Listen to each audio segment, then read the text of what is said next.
देव तुम्हाला 100 लोकात कधीच भेटत नाही. तो तुम्हाला एकट्यातच भेटणार. बरोबर. आणि देव 100 लोकांना देत पण नाही. तो एकालाच देतो. त्याच्याकडे वेळ नाही. त्याच्याकडे एकही क्षण तो रिकामा नाही. त्याच्यामुळे देवाने बोट दिलं तर त्याचा खांदा जरूर पकडा, पण तो कर्मानी पकडा. वा. असं आहे. रडण्यासाठी देव नाहीये.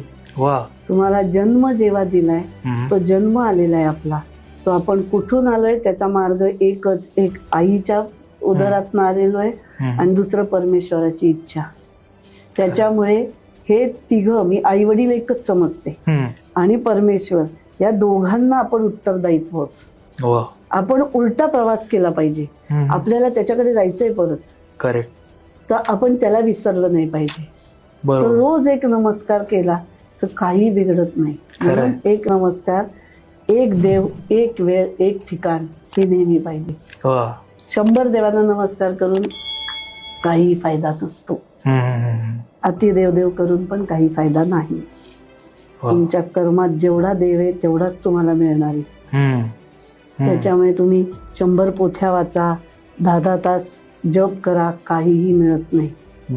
जेवढं देवाला द्यायचंय तर तुम्ही एक नमस्कार करूनही मिळतं.